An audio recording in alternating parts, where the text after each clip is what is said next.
Cek suara, cek suara. Masuk Pak, masuk. Masuk Pak. Masuk. Oke, terima kasih. Layar saya bisa terlihat ya. Ini teori dasar latihan. Kita sedikit menukil latihan kemarin. Mungkin ada beberapa hal yang ingin ditanyakan. Ada berapa? 1, 2, 3, 4, 8 ya. 8 soal 1.1 sampai 1.8. 1.1 pertanyaannya adalah bagaimanakah dari kalimat berikut ini yang merupakan proposisi. Jika proposisi maksudnya jika ia proposisi maka tentukan nilai kebenarannya. Artinya kalau misalnya bukan proposisi ya sudah selesai gitu ya, jangan ditentukan nilai kebenarannya. Maksudnya begitu ya soalnya ya. Yang pertama, Boston adalah ibu kota negara Massachusetts. Nah, Anda sudah bisa menangkap kan kalimat ini adalah proposisi. Kenapa? Karena ya deklaratif dan memberikan sebuah fakta di mana faktanya itu bisa bernilai benar dan bisa bernilai salah gitu ya. Terus dan ternyata benar ini proposisi dan setelah diteliti Anda boleh googling atau apa, Boston adalah betul-betul ibu kota negara Massachusetts gitu ya. Artinya proposisi dan bernilai benar. Terus yang kedua, Miami adalah ibu kota Florida. Ternyata betul proposisi tapi salah, nilai kebenarannya yang salah ya. Dia betul proposisi tapi nilai kebenarannya yang salah. Yang seharusnya ibu kota Florida adalah Tallahassee. Terus yang ketiga, 2 tambah 3 sama dengan 5. Ini proposisi dan nilai kebenarannya benar. 5 tambah 7 sama dengan 10. Ini adalah proposisi dan nilai kebenarannya adalah salah. Kenapa? Seharusnya 5 tambah 7 sama dengan 12. Dan yang terakhir nomor E, bagian E adalah X plus 2 sama dengan 11. Ini bukan proposisi. Kalau sudah bukan proposisi ya sudah, tidak usah menentukan nilai kebenarannya gitu ya. Begitu. Terus yang kedua sama dengan soal nomor 1. Manakah kalimat berikut ini yang proposisi? Tentukan juga nilai kebenarannya kalau dia proposisi gitu ya. Yang pertama jangan lewat. Jangan lewat ya, ini dalam bahasa Indonesia disebut kalimat perintah. Ya, tidak ada subjek atau predikatnya nggak ada gitu ya di sini, nggak bisa ditentukan gitu ya. Pukul berapa sekarang juga bukan proposisi. Yang ketiga yang C, tidak ada lalat hitam di main. Ini proposisi. Ya karena kalimat deklaratif kan kelihatan ya. Tidak ada lalat hitam di main. Jadi menyatakan sebuah fakta. Terus 4 tambah X sama dengan 5. Ini bukan proposisi. Kenapa? Karena masih ada variabel di sini. Yang kita tidak tahu nilai kebenarannya ini benar atau salah. Tergantung nanti nilai X itu bagaimana gitu ya. Terus bulan terbuat dari keju hijau. Ini proposisi. Tetapi nilai kebenarannya salah ya. Karena bulan tidak terbuat dari keju hijau. Kecuali kalau bulan itu nama makanan gitu ya. Dan yang terakhir yang F, 2 pangkat N lebih besar atau sama dengan 100. Kita tidak tahu N-nya berapa. Bisa ya, bisa tidak kan. Dan ini karena masih menyimpulkan ada variabel yang menggantungi dia, berarti ini bukan proposisi. Intinya gitu ya. Bisa ditangkap ya yang 1 dan 2 ya. Oke. Terus yang 1.3 ini kita menentukan negasi dari kalimat-kalimat berikut. Dari proposisi berikut. Yang pertama, Mei memiliki MP3 player. Mei ini nama orang ya, bukan bulan Mei ya.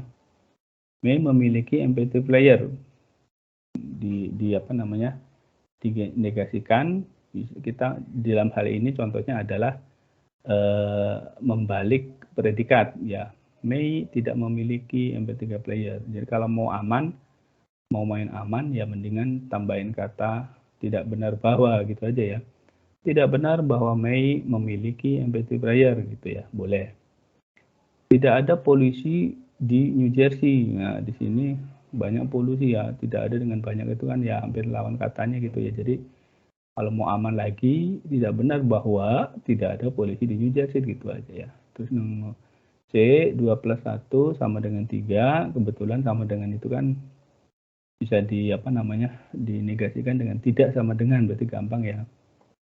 Terus yang D, musim panas dingin terasa panas dan cerah. Musim panas dingin tidak terasa panas dan cerah, boleh ya dengan menambahkan katanya. Atau tidak benar bahwa musim panas dingin terasa panas dan cerah.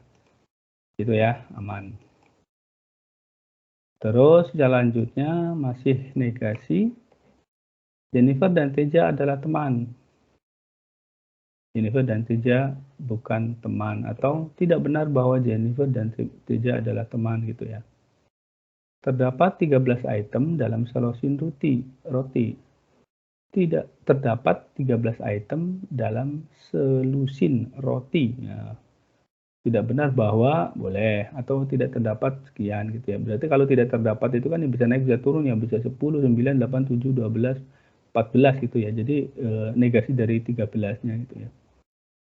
AB mengirim lebih dari 100 pesan setiap hari. Ya, boleh dengan tidak mengirim atau mengirim tidak lebih, boleh. Atau tidak benar bahwa AB boleh ya. Ya, dalam hal ini contoh ini menegasikan lebih dari 100. Ya, dinegasikan tidak lebih dari 100. Tidak lebih dari 100 itu berarti ya 100, 99, 98 dan seterusnya ke bawah itu ya. Dan yang keempat terakhir 121 adalah bilangan persegi sempurna ya. Berarti kalau dinegasikan 121 bukan merupakan bilangan persegi sempurna, atau dibalik penggunaan cara aman tidak benar bahwa 121 adalah bla bla bla gitu ya. Cepat. Terus yang ke 1.5, saya rasa mudah ya, kita tinggal menghitungkan variabel saja. Variabel, terus kemudian dengan mengganti kata ganti ini, kalau ini berarti dengan tidak atau bukan gitu ya kalau negasi. Kalau simbolnya begini berarti jika maka, kalau simbolnya jika dan hanya jika, dan seterusnya, cuma tinggal gitu ya. P, Anda sedang flu. Kalau P maka Q berarti jika Anda sedang flu maka Anda melewati hujan air, begitu ya. Sebenarnya dalam hal ini kita tidak usah melihat dari sisi benar atau tidaknya, yang penting Anda menggunakan simbolnya dengan benar gitu ya. Misal Anda sedang flu, terus Q-nya Anda bahagia, kan misal begitu gitu ya. Kalaupun yang memang begitu ya silakan Anda ikuti saja, nggak usah jika Anda sedang flu maka Anda bahagia, terus kemudian ada yang protes lagi, Pak masa orang flu kok bahagia? Lah ya jangan, nggak usah mikirin itu. Kalimatnya di situ bagaimana gitu ya.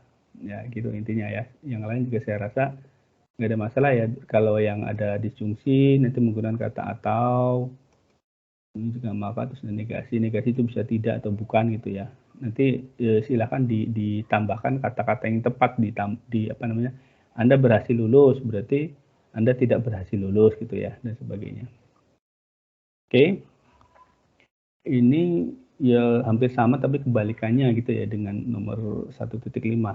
1.6 ada dua proposisi. Anda berkendara lebih dari 60 mil per jam, Anda mendapatkan speeding ticket.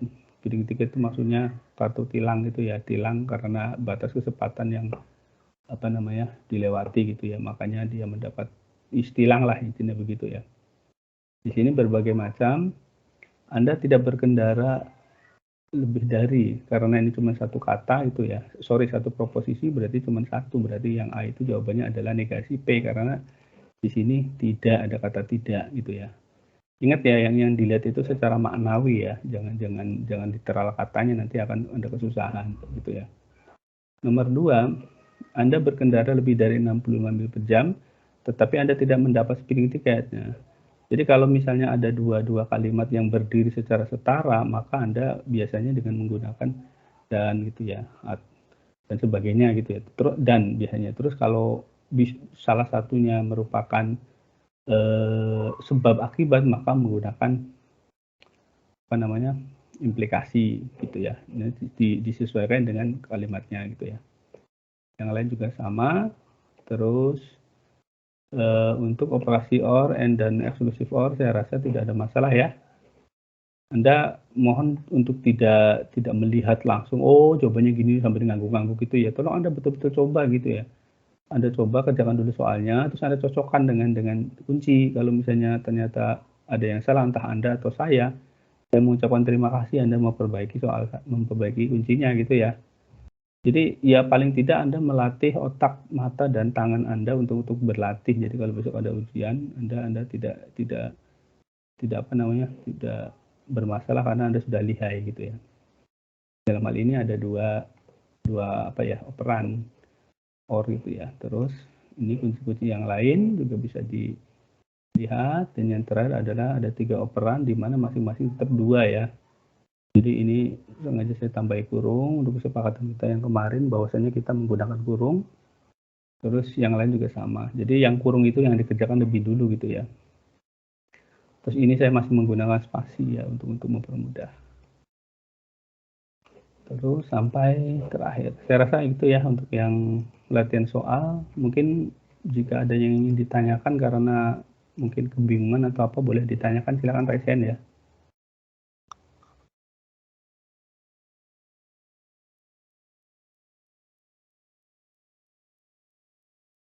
Silakan Elizabeth. Selamat siang Pak, saya izin bertanya. Untuk soal yang contoh yang kita mengekspresikan masing-masing preposisi yang ada Anda sedang flu tadi itu, yang E, itu kalau semisal kita persingkat lagi, jadi jika Anda sedang flu atau jika Anda melewatkan ujian akhir, maka Anda tidak berhasil lulus, itu bisa nggak Pak? Misal yang E ya? Iya, yang E. Oh, maksudnya dipersingkat karena Anda menggunakan sebuah teorema ya. Saran saya jangan, Mbak. Saran saya jangan. Sebentar, saya mungkin saya salah tangkap ya. Maksud Anda menyingkat kan, betul? Ya, kan itu kan kita kan hasil akhirnya kan sama kan Pak itu. Hasil akhirnya kan sama-sama negasi R. Saya mestinya menyingkat kayak jika Anda sedang flu atau Anda melewatkan ujian akhir, maka Anda tidak berhasil lulus. Jadi gitu. Ya kalau saran saya sih jangan ya, jangan disingkat. Karena kenapa? Ini adalah pelajaran materi yang ingin disampaikan adalah tentang bagaimana mengalih simbolkan atau mentransformasikan bagaimana simbol ke dalam kalimat gitu loh Mbak. Maksud saya gitu. Jadi kalau misalnya Anda ingin untuk menyingkat, ya mungkin materinya materi singkatan. Dalam hal ini saya tidak membahas gitu ya. Anda banyak akan di bukunya Rosen ini sengaja tidak kami tukil banyak-banyak ya karena salah satu ininya adalah kemarin saya sudah pernah dijelaskan di kelas mana ya. Pokoknya intinya untuk menyederhanakan itu adalah untuk bukan level dasar. Karena dalam kehidupan sehari-hari Anda akan bermasalah dengan banyak permasalahan yang kompleks, Mbak. Yang penting Anda transliterasikan saja dulu dengan benar. Nanti kalau misalnya ada persoalan lain seperti hanya buktikan bahwa gitu ya, ini sama dengan inilah, baru itu adalah Anda menggunakan penyederhanaan. Intinya gitu ya, Mbak ya. Jadi saya tidak menyarankan untuk disederhanakan seperti tadi. Yang penting ini kan pelajarannya adalah memaknai untuk memindahkan simbol untuk menggantinya dengan menggunakan sebuah kalimat. Itu ya Mbak ya? Ya Pak, terima kasih. Silakan mungkin ada yang lain.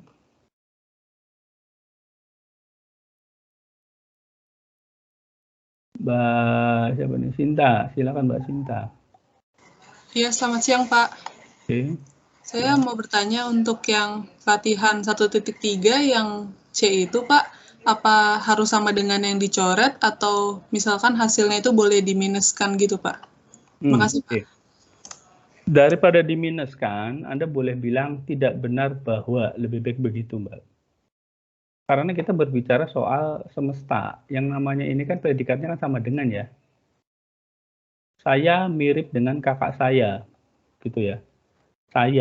Wajah saya mirip dengan kakak saya, gitu ya. Yang namanya predikat mirip itu kan, predikat dari kalimat itu kan mirip tuh. Berarti kita akan membalik miripnya, bukan membalik kakak sayanya gitu loh. Jadi yang dibalik itu predikatnya. Kenapa saya tidak menginkan? Kenapa? Karena min 3 itu bukan lawan dari 3, Mbak. Lawan dari 3 itu adalah semua bilangan yang bukan 3 dalam hal ini. Gitu ya, bukan min 3.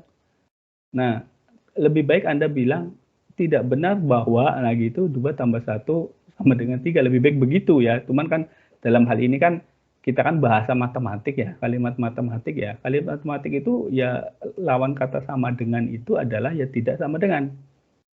Sekarang kalau lawan kata lebih besar dari, kira-kira apa Mbak? Saya tanya. Mbak Sinta. Kalau lebih besar dari lawan katanya apa? Kurang dari ya Pak? Kurang tepat. Yang betul adalah kurang dari atau sama dengan. Tahu maksud saya enggak? Iya Pak. Nah, kalau 5 kurang dari 2, ya gitu ya. 5 kurang dari 2, berarti lawan katanya adalah 5 lebih besar dari atau sama dengan 2. Kalau misalnya kamu main kurang dari saja, berarti 2 nggak termasuk dong, gitu. Ya, bisa ditangkap nggak Mbak Sinta? Baik Pak, terima kasih Pak. Oke, ya. Ada lagi, silakan mungkin yang mau tanya, ada yang kurang jelas latihannya. Laili Novitasari, silakan Mbak Laili. Ya, mohon maaf sebelumnya Pak, saya izin bertanya, untuk latihan 1.3 yang B itu kan di soal tidak ada polusi di New Jersey. Yang ditanyakan adalah negasinya. Kalau saya menuliskan ada polusi di New Jersey itu boleh atau enggak ya Pak? Terus boleh. Itu bagaimana kita tahu kalau di situ ada banyak? Karena kan kalau tidak ada, nanti negasinya kan bisa aja ada sedikit atau ada banyak. Gitu Pak, terima kasih. Sebenarnya ini kan saya ambil dari contoh bukunya Rosen ya. Jadi konteks untuk membalik itu adalah sebenarnya sebuah istilah untuk melawan gitu ya Mbak ya. Jadi kenapa di sini ditulis banyak? Biar bentuk perlawanannya itu keras gitu loh Mbak. Istilahnya begitu. Kalau misalnya New Jersey itu kan luas banget ya. Misal katanya 1 juta kilometer persegi. Kalau ternyata ada polusinya cuma sedikit, orang tuh menganggap itu seolah-olah bukan kebalikan yang betul-betul membalik. Tapi kalau misalnya bilang banyak, berarti itu kan kesannya kan memang sebaliknya toh. Gitu ya. Kamu gimana sih? Jadi istilahnya gini. Kepalamu, maaf ini saya ngomong-ngomong istilah sehari-hari ya. Kepalamu tidak ada kutunya ya. Nah gitu ya. Ada yang bilang begitu. Oh kata siapa? Ada 1 kok kutunya. Nah tapi kira-kira kalau ada yang bilang 1 tok, Anda boleh bilang ada atau tidak ada Mbak? Susah kan? Iya Pak. Kepalamu ada kutunya. Tidak ada. Kata siapa? Ada 1 kok. Lah padahal cuma 1. Anda aja yang bilang tidak ada itu greget gitu loh. Cuma 1 kok dibilang ada ya. Memang ada. Kenyataannya ada 1. Tapi kan orang karena cuma ada 1 maka jadi lebih cenderung diabaikan gitu ya. Tapi dengan kita bilang banyak berarti mengandalkan itu tuh kebalikan dari omongan itu gitu loh. Kata siapa bilang nggak ada kutu? Wong itu banyak ratusan berarti kan kebalikannya kan. Ya, tapi kalau cuma ada 1 orang jadi cenderung tidak apa istilahnya bukan sesuatu kebalikan tetapi ada tapi dianggap tidak ada. Nah, daripada gitu mendingan diberi kesan bentuk perlawanan yang lebih maksimal. Ini yang berusaha dijelaskan oleh Rosen itu ya Mbak. Tidak ada polusi, lawan katanya adalah banyak polusi gitu kan. Itu. Nah, kendati pun demikian saya tetap menyarankan daripada Anda penuh kontroversi gitu, lebih baik Anda tambah aja. Tidak benar bahwa tidak ada polusi di New Jersey. Selesai kan? Mendingan gitu saja ya Mbak. Gitu. Iya, Pak, terima kasih. Terus pertanyaan nomor 2 tadi apa ya? Ada 2 kalau nggak salah ya? Iya, sudah terjawab Pak. Oh yang 1 tadi udah juga ya? Maaf saya lupa. Terima Oke. kasih, Pak. Ya. Sekarang yang lain nih siapa nih? Mas Alifi Irham. Silakan Mas. Ya, baik Pak. Saya bingung pada latihan 1.4 yang C. Abi mengirim lebih dari 100 pesan setiap harinya. Nah, itu kan untuk negasi paling aman kan tambahkan saja tidak benar bahwa Ya, bla, bla, bla. boleh. Tapi kalau misalnya jawabannya jawabannya Abi tidak mengirim lebih dari 100 pesan setiap harinya, itu boleh atau tidak aman? Boleh. Oke. Jadi Terima kasih. jadi ada yang dijelaskan dalam buku Rasim itu ada 3 hal yang bisa dijadikan negasi ya Mbak. Sorry Mas. Yang pertama Anda menambahkan tidak benar bahwa. Itu yang pertama, itu aman banget itu. Tidak benar bahwa Abi mengirim lebih dari 100% setiap hari. Satu. Terus yang kedua, Anda menegasikan predikatnya. Di sini kan predikatnya kan mengirim. Berarti Anda bilang aja Abi tidak mengirim. Ya. Abi tidak mengirim lebih dari bla bla bla, gitu boleh.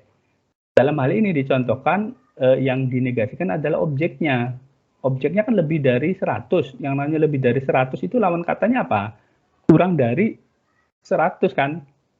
Sebenarnya ada lebih dari, dalam hal ini kurang dari atau sama dengan gitu ya. Karena di sini maknanya lebih dari itu berarti kan bisa jadi 101 dan seterusnya kan, bisa begitu. Jadi lebih tepat lagi mengirim kurang dari atau sama dengan 100 juga boleh. Dalam hal ini kita menegasikan objeknya dengan kata tidak. Itu ya Mas Alifi ya. Jadi ada 3 hal untuk menegasikan. Yang pertama tidak benar bahwa, terus yang kedua membalik predikat, yang ketiga membalik objek dari yang di kasusnya gitu ya. Begitu ya Mas ya. Baik Pak, paham. Oke. Ada lagi, masih ada? Silakan Mas, siapa nih? Yusuf. Maaf Pak, izin bertanya. Saya masih kurang paham yang latihan 1.6 yang G. G ya, G. Oke, kapan saja Anda pasti sedikit. Ini nih Mas, sebenarnya ini juga ditanyakan di kelas A ya. Ini kan transliterasi dalam bahasa Indonesia ya Mas ya. Jadi aslinya tuh kalau nggak salah bahasa Inggrisnya apa whenever ya. Jadi dalam bahasa Inggrisnya itu whenever you get a speeding ticket, you apa ya, bla bla bla, di situ terlihat bahwa kalimat yang pertama dan kedua itu setara, sama-sama menggunakan verb ing gitu loh Mas. Dari situ terlihat bahwa sebenarnya kedua hal itu tuh bisa dibalik gitu loh. Gimana ya, kalau ini yang membuat ini agak rancu itu karena saya menggunakan istilah kapan saja gitu ya. Jadi seolah-olah ini tuh sebagai syarat ini untuk ini kan. Jadi gimana ya, ini saya nggak bisa komen banyak karena ini terpengaruh dengan alih bahasa dari Inggris ke Indonesia. Jadi ibaratnya tuh begini, kalau di Indonesia mungkin ini maaf ya kalau kurang tepat ya, mudah-mudahan bisa mewakili. Kamu kalau hidup ya bernapas. Gitu loh Mas, dalam bahasa itu. Kamu kalau hidup ya bernapas. Sementara pertanyaannya gini, bernapas karena hidup atau hidup karena bernapas? Susah kan Mas ya? Iya Pak. Susah untuk mengartikan. Kamu kalau mau hidup ya harus bernapas gitu kan. Terus ada juga karena kamu bernapas maka kamu hidup. Itu juga benar kan? Jadi kalimat itu tuh dalam bahasa Inggris setara dengan tadi gitu loh Mas.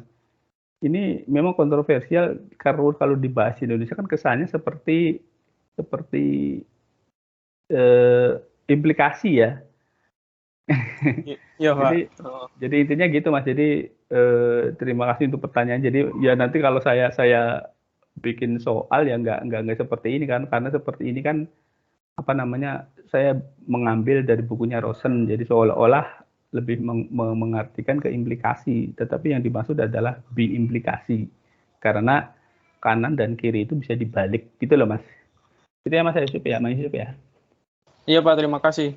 Oke, yang lain mungkin ada yang mau ditanyakan? Cukup? Kalau cukup saya lanjutkan ke materi kedua ya. Ini saya pindah.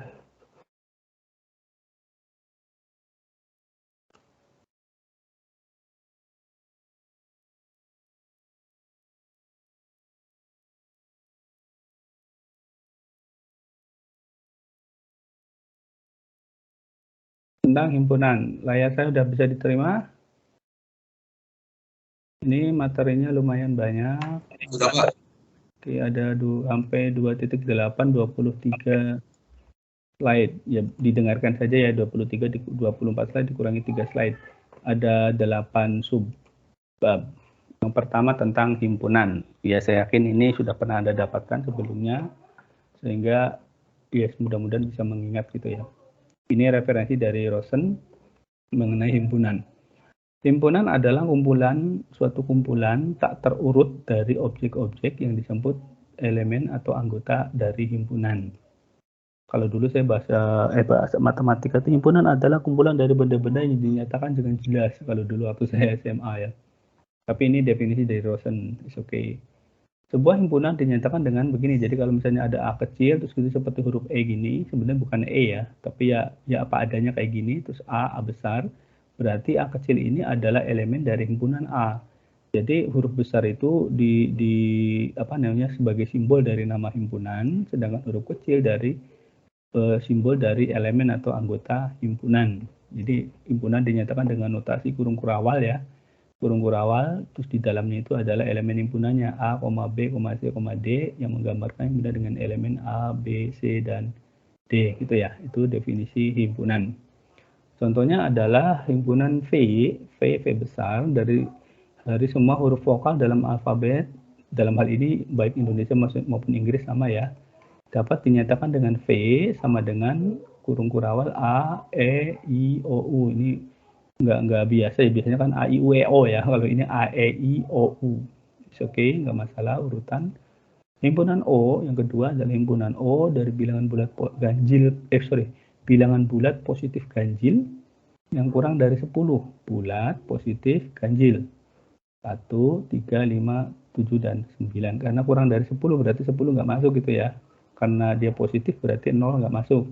Karena ganjil berarti dia nggak ada yang bisa dibagi 2 dengan tepat. 3. Meskipun himpunan biasanya digunakan untuk mengelompokkan elemen dengan sifat yang sama, kita juga boleh ya menyebut himpunan itu dengan elemen-elemen yang ngawur, tidak berhubungan, tetapi ya kita nanti akan kesulitan untuk menggunakan kata ganti. Contohnya adalah A2 Fred New Jersey. Ada himpunan yang berisi 4 elemen, yaitu elemen A, elemen 2, elemen Fred, dan elemen New Jersey. Jadi kalau biasa kita himpunan itu kan mungkin nanti dalam bahasa pemrograman Anda bisa menggunakan array. Kalau ini biasanya disebut dengan record. Ya nanti untuk besok. Himpunan N dari bilangan bulat positif yang kurang dari 100. Bilangan bulat positif kurang dari 100. Karena kurang dari 100 berarti 100 tidak ikut kan. Terus karena bulat positif berarti 0 nggak termasuk. Ya, kalau positif tok ya setengah juga masuk, tapi karena bulat maka mulai dari 1, 2, 3. Nah, untuk tanda elipsis ini adalah 3 titik ya. Tolong jangan lebih, jangan kurang. 3 titik.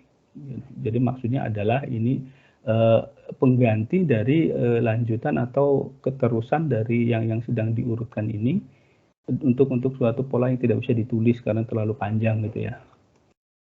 Oke, cara lain untuk mendeskripsikan himpunan adalah dengan menggunakan notasi pembuat set. Jadi seperti ini, O himpunan dari semua bilangan bulat positif ganjil yang kurang dari 10. O sama dengan himpunan X di mana X adalah bilangan bulat positif ganjil yang kurang dari 10. Atau seperti ini, O sama dengan himpunan X elemen Z plus, nanti kita bicara dengan apa itu Z, X ganjil dan kurang dari 10, karena di sini ada 2 syarat, maka menggunakan dan biar keduanya dipenuhi gitu ya. Ganjil, terus di sini bulat positif dan kurang dari 10 gitu ya. Cara notasi di atas sering digunakan untuk mendeskripsikan himpunan pada saat tidak mungkin untuk memasukkan semua elemen dari himpunan. Karena kita tidak bisa istilahnya mungkin elemennya banyak itu syaratnya, daripada banyak itu mending kita simbolkan dengan lebih mudah gitu ya. Misalnya di sini adalah himpunan Q plus dari semua bilangan rasional positif. Q itu bilangan rasional, plus itu berarti positif, dapat ditulis sebagai bilangan rasional itu adalah bilangan yang bisa dinyatakan dengan P per Q gitu ya. Dalam hal ini adalah positif P dan positif Q, himpunan bilangan real. R itu real, kalau Q itu rasional. Di sini ada petunjuknya. Himpunan-himpunan berikut ini dilambangkan menggunakan huruf tebal, memiliki peran penting dalam matematika diskrit. Jadi N di bukunya Rosen disepakati bahwa merupakan himpunan bilangan asli. Maaf ya, untuk menggunakan huruf tebal itu tidak wajib ya, yang penting huruf kapital maksudnya ya. Karena ketika Anda mengerjakan dengan tulisan tangan kan kita nggak bisa membedakan mana tebal mana tipis gitu ya. Yang penting hurufnya dengan huruf besar.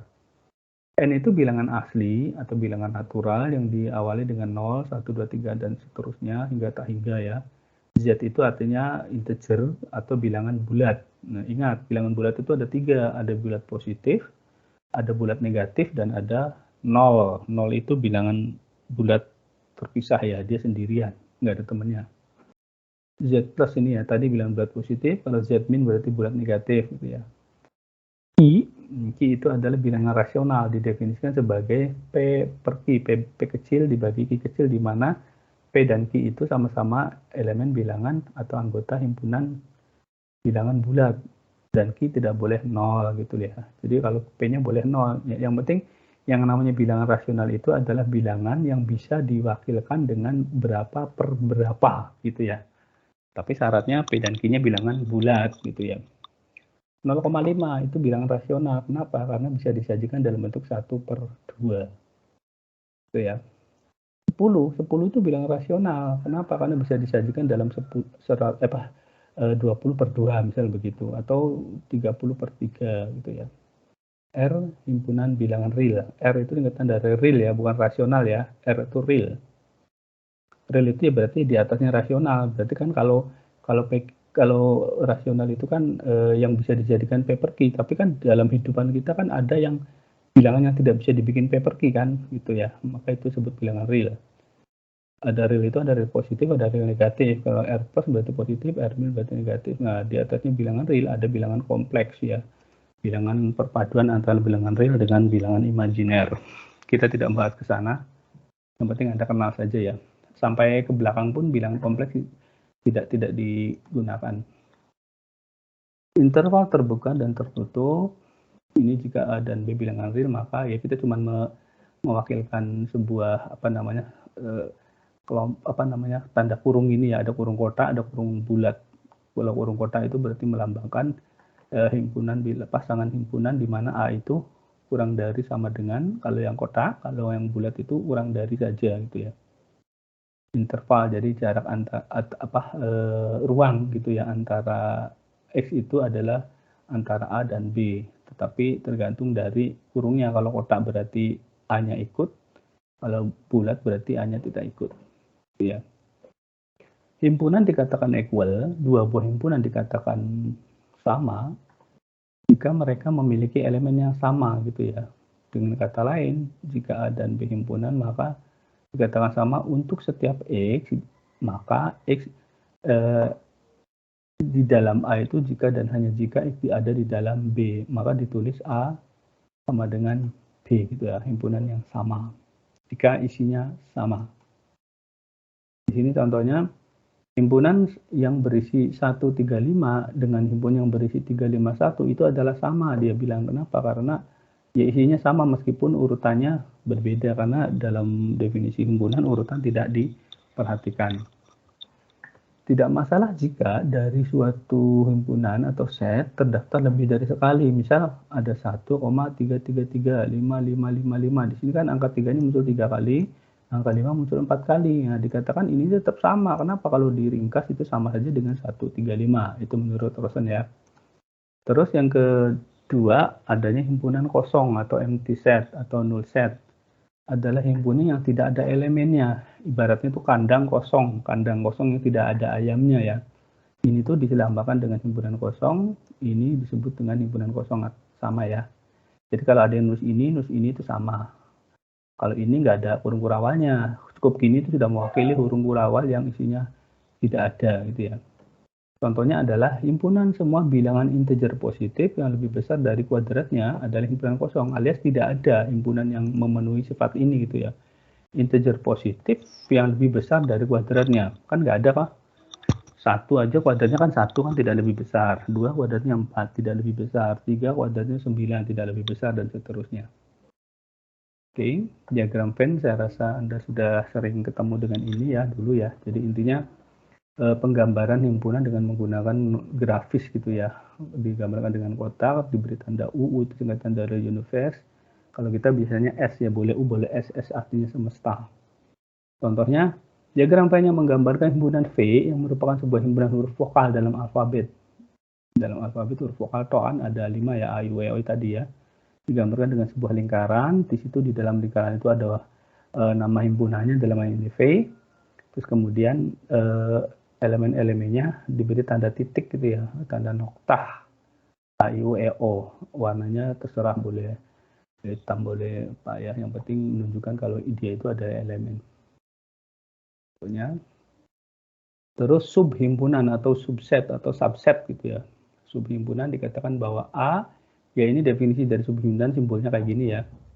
Jika dan hanya jika pernyataan untuk setiap X, jika X itu elemen A, maka dia elemen B. Jadi untuk menunjukkan ini harus ditunjukkan bahwa jika X itu ada di A, maka dia juga ada di B. Ini beda dengan kebalikannya ya. Di sini kan contoh himpunan A itu kan lingkaran kecil ini, sementara B itu kan lingkaran besar. Himpunan A ada di dalam B kan, berarti setiap yang ada di A itu kan pasti anggota B toh. Berarti dalam hal ini dia A itu subset dari B. Simbol subset ada ya seperti ini ya. Jadi A huruf C terus ada garis bawahnya, menandakan bahwa berarti dia itu bisa berpotensi A itu sama dengan B gitu ya. Beda halnya dengan yang paling bawah ini ya. Paling bawah itu hanya seperti ini saja, seperti huruf C tapi lebih lonjong gitu ya. Tolong dibedakan ya, kalau C itu kan lebih apa istilahnya, lebih ramping, kalau ini lebih lonjong ke kanan ke kirinya gitu lah. Jadi kalau ini melambangkan proper subset, jadi tidak ada kemungkinan bahwa kedua himpunan kanan dan kiri itu sama gitu ya. Intinya begitu. Terus ini contoh tentang subhimpunan. Himpunan bilangan ganjil positif yang kurang dari 10.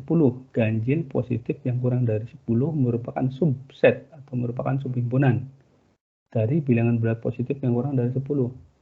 Bilangan ganjil positif yang kurang dari 10 itu kan ini kan, ganjil positif kurang dari 10. Kurang dari 10 berarti 10 nggak masuk, positif berarti mulai dari 1, ganjil berarti ya 135, nggak ada 246 itu ya. Terus bilangan positif, klik. Bilangan positif yang kurang dari 10-an ini ya, bilangan positif, bulat positif yang kurang dari 10 berarti 1 sampai 9. Berarti kan yang pertama itu adalah subhimpunan dari yang kedua kan, karena semua yang ada di sini pasti ada di sini gitu ya, intinya gitu. Terus yang kedua, himpunan bilangan bulat yang kuadratnya kurang dari 100. Bilangan bulat mana saja yang kuadratnya kurang dari 100, itu kan banyak ya, di antaranya ada dari mulai negatif 9 sampai 9. Karena mereka semua itu kalau dikuadratkan pasti kurang dari 100 kan. Nah, dia bilang dia itu bukan subset dari himpunan bilangan bulat non negatif, karena ya himpunan bilangan bulat non negatif itu kan dari mulai non negatif ya, non negatif berarti kan 0 dan positif kan. Bulat non negatif itu kan dari mulai 0 sampai seterusnya kan, panjang kan. Nah, sementara yang dimaksud yang pertama itu ada negatif, padahal yang kedua negatif tidak masuk, maka dia bukan subset gitu ya. Terus sebuah teorema, tadi mana? Untuk setiap himpunan apa saja, bahwa himpunan kosong itu merupakan subset dari himpunan itu. Jadi setiap himpunan pasti memiliki subsetnya. Salah satu subsetnya itu adalah himpunan kosong. Terus yang kedua, himpunan itu sendiri merupakan subset dari himpunan itu, gitu ya. Jadi, makanya diberi tanda garis bawah ini untuk menunjukkan bahwa dia itu berpotensi untuk masuk ke dalam himpunan itu, berpotensi sama, gitu ya. Untuk membuktikan bahwa himpunan A dan B sama, harus ditunjukkan bahwa A itu adalah subset dari B dan B adalah subset dari A. Ini contohnya di sini ya. Misal kita ada dua himpunan yaitu A dan B. A itu himpunan yang berisi 4 himpunan. Yang pertama himpunan kosong, yang kedua himpunan yang berisi A, yang ketiga himpunan yang berisi B, yang keempat adalah himpunan yang berisi AB. Sedangkan B adalah himpunan X, di mana X adalah subset dari AB. AB di sini A kecil, B besar, B kecil ya. Subset dari himpunan ini apa saja sih? Ya, sebenarnya ada proper set ya, tapi nanti power set nanti di belakang. Jadi subset dari AB itu apa saja? Yang pertama himpunan kosong, yang kedua himpunan yang berisi A, yang ketiga himpunan yang berisi B, yang keempat himpunan yang berisi AB. Kan sama dengan di sini, maka dikatakan bahwa kedua himpunan di atas sama. Nah, gitu ya. Terus ini juga tidak kalah pentingnya diperhatikan ya. Himpunan yang berisi A itu elemen dari A, betul kan? Elemen dari himpunan A ya. Karena di sini himpunan A salah satu elemennya adalah himpunan yang berisi A kecil gitu ya. A itu adalah kandang ayam besar gitu ya. A besar ini adalah kandang ayam besar ya. Kandang ayam besar ini berisi yang pertama kandang yang kosong, yang kedua kandang yang isinya A, ketiga kandang yang isinya B, maksudnya B kecil, dan yang keempat adalah kandang yang isinya adalah AB gitu ya. Makanya A kecil itu bukan elemen dari A. Kenapa? Karena ya elemen dari A besar itu kan nggak ada A kan, yang ada adalah A yang ada kandangnya gitu toh, maka dikatakan tidak gitu ya. Terus tentang finite set. Finite set itu artinya himpunan berhingga. Intinya adalah jika S adalah suatu himpunan, jika ada tepat n elemen yang berbeda di himpunan N, di himpunan S di mana N adalah bilangan bulat positif, maka S adalah berhingga. Alias misal ada S itu himpunan, terus di dalamnya itu ada N elemen yang berbeda, yang boleh ada berapa elemen, yang penting kalau elemennya itu berhingga berarti dia disebut dengan finite set gitu ya. Soalnya ada kan himpunan yang jumlahnya tidak terhingga kan, himpunan bilangan bulat ini jumlahnya banyak banget nggak terhitung, maka disebut infinite. Kalau ini kan finite gitu ya. Contohnya adalah yang pertama, jika A adalah himpunan bilangan bulat positif ganjil kurang dari 100, maka simbolnya dilambangkan dengan dua garis tegak ini ya, yang artinya kardinalitas ya. Kalau dalam himpunan dua garis tegak itu artinya kardinalitas. Kardinalitas dari A adalah 5 karena jumlah dari elemen A adalah 5. Yang kedua, himpunan huruf alfabet. Jumlah dari elemen huruf alfabet itu adalah 26. Bagaimana dengan himpunan kosong? Ya 0, berarti 0 ini kalau ini kan simbol himpunan kosong ya.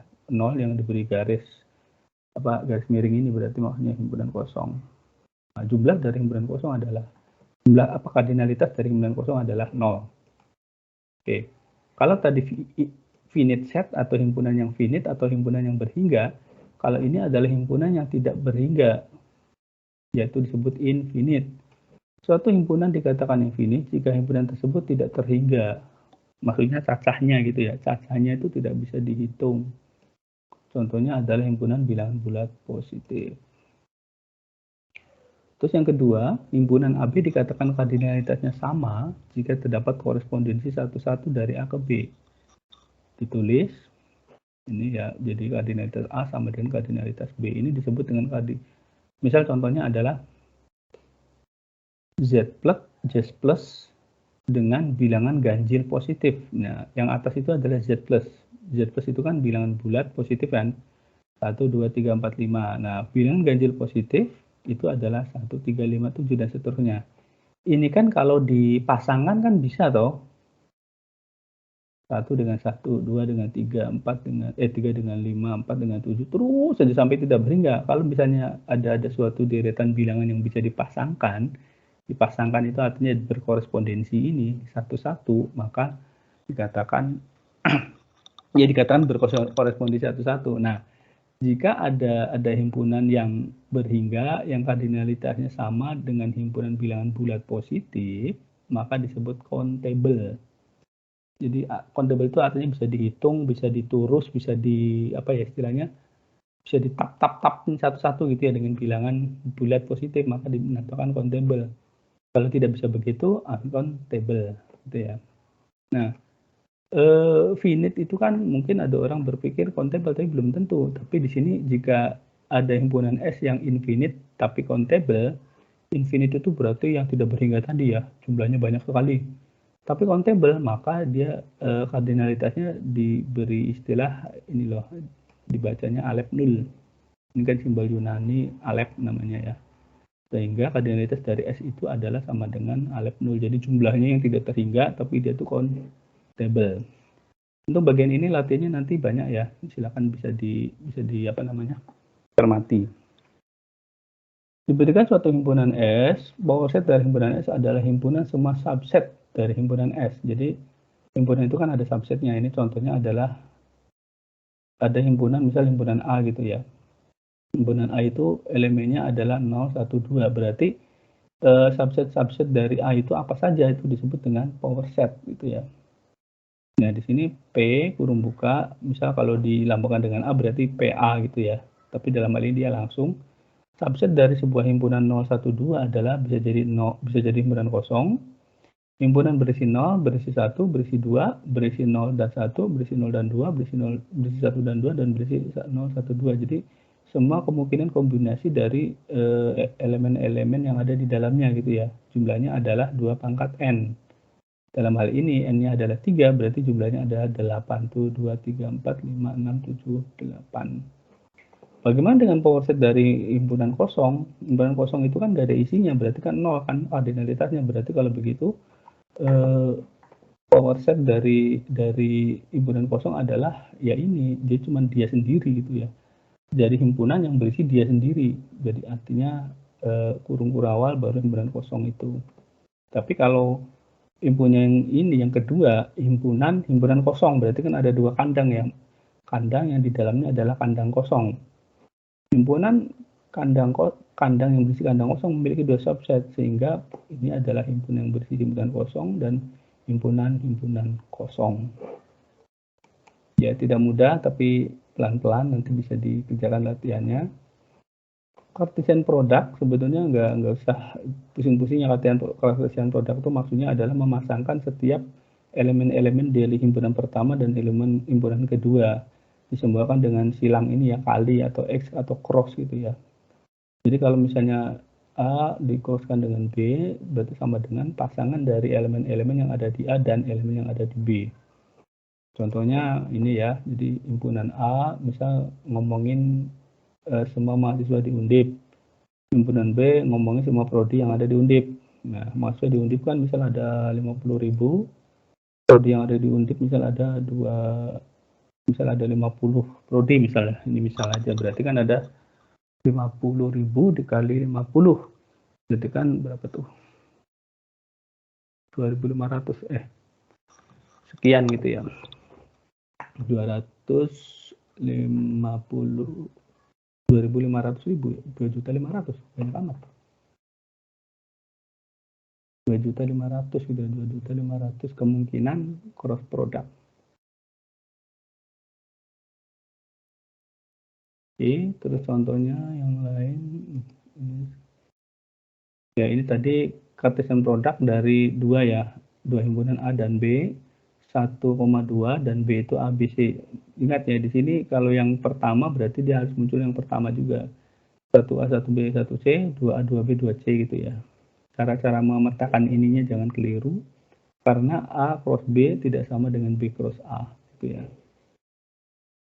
Terus ini sama seperti tadi penjelasannya, pokoknya yang depan ditaruh di depan, belakang taruh belakang.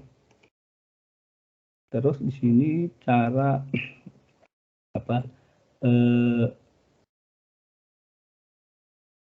membaca sebuah pernyataan gitu ya.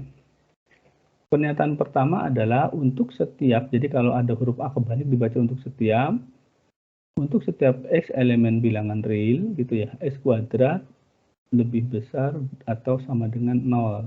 Jadi pernyataan itu dibaca, jadi untuk setiap itu berarti kan menjelaskan bahwa semuanya masuk gitu ya. Dikatakan bahwa kuadrat dari setiap bilangan real adalah bilangan non negatif gitu kan. Berarti bilangan non negatif itu kan berarti 0, 1, 2, dan seterusnya. Ini adalah pernyataan yang benar.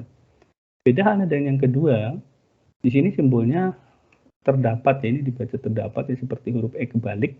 Kalau ini dibaca untuk semua, kalau ini terdapat, alias kalau terdapat itu berarti tidak semuanya ada gitu ya. Ada bilangan X, elemen dari Z, integer ya, di mana jika dikuadratkan itu hasilnya 1, itu juga pernyataan benar gitu ya. Nah, dalam hal ini siapa sih yang dikuadratkan hasilnya 1? Bisa 1, bisa min 1 gitu ya. Maksudnya gitu. Terus himpunan kebenaran. Himpunan kebenaran kita intinya maksudnya adalah mencari anggota himpunannya itu siapa saja, maksudnya begitu ya. Atau disebut dengan trust set ini. Di sini ada 3 contoh. Apakah yang kebenaran dari PX, QX, dan RX ini? Misal dari PX itu adalah ini kan harga mutlak ya dalam hal ini. Harga mutlak X sama dengan 1. Sedangkan yang Q, X kuadrat sama dengan 2. Yang RX adalah harga mutlak X sama dengan X. Bagaimana cara menjawabnya? Ketika ditanya bagaimana yang kebenaran dari P gitu ya, berarti kita tuh ingin mencari elemen-elemen yang memenuhi syarat ini, maksudnya gitu ya.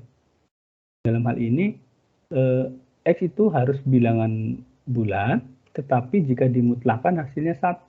Kalau begitu apa dong? Ya jawabannya adalah ini. Jadi himpunan yang berisi angka min 1 dan 1. Sebab kedua angka ini jika dimutlakan hasilnya 1, berarti cuma 2 gitu lah. Terus yang kedua, kita ingin cari bilangan bulat gitu ya, yang jika dikuadratkan hasilnya 2. Nah, jawabannya kan tidak ada kan? Bulat mana yang jika dikuadratkan hasilnya 2? Nggak ada kan? Karena tidak ada, maka dibilang ini adalah himpunan kosong gitu ya. Kenapa? Karena ya ada bilangan yang dikuadratkan hasilnya 2, yaitu akar 2. Tapi akar 2 kan bukan Z, melainkan bilangan rasional ya, bilangan real dalam hal ini. Himpunan kebenaran dari R S elemen Z jika dimutlakan hasilnya X itu sendiri atau bilangan itu sendiri ya. Bilangan apa yang jika dimutlakan hasilnya itu sendiri? Ya jelas. Ya bilangan yang mulai dari 0. 0 itu kan jika dimutlakan hasilnya 0 kan. 1 dimutlakan hasilnya 1, 2 dimutlakan hasilnya 2, berarti bilangan bulat tidak negatif. Gitu ya. Yang ini cuma untuk menunjukkan kesamaan kardinalitas gitu ya. Terus kalau ketidaksamaan berarti kardinalitas itu bisa kurang dari sama dengan atau bisa jadi kurang dari. Intinya gitu, dibaca saja ya. Oke, itu saja yang bisa saya sampaikan untuk teori. Nanti bisa dibaca lagi terus dikerjakan latihannya. Silakan, mungkin ada yang kurang jelas dari penjelasan saya, boleh ditanyakan. Atau sudah mengantuk?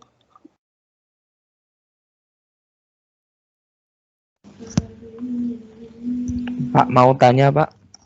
Silakan dirasain dulu, Mas.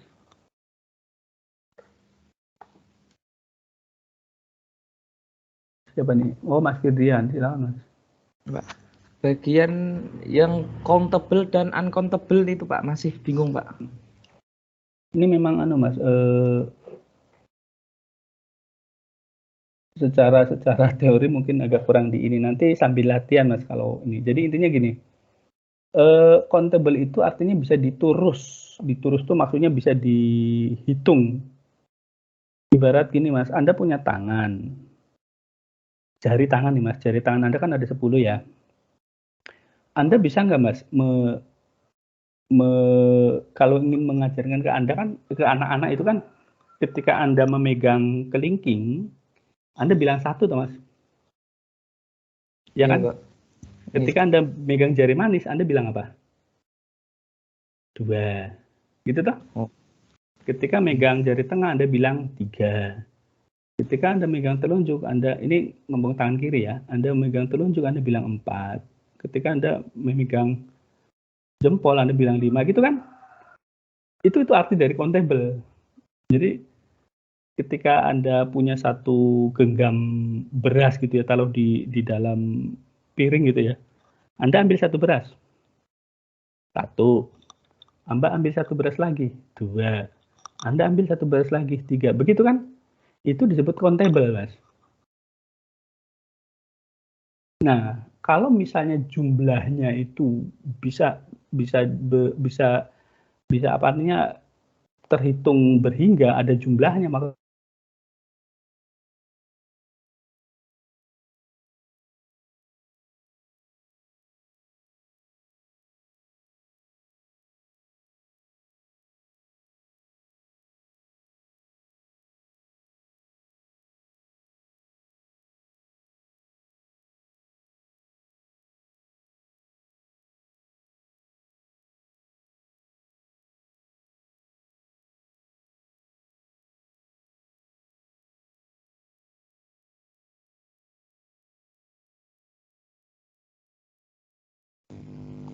Pak,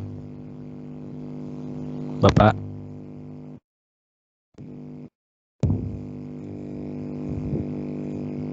Pak.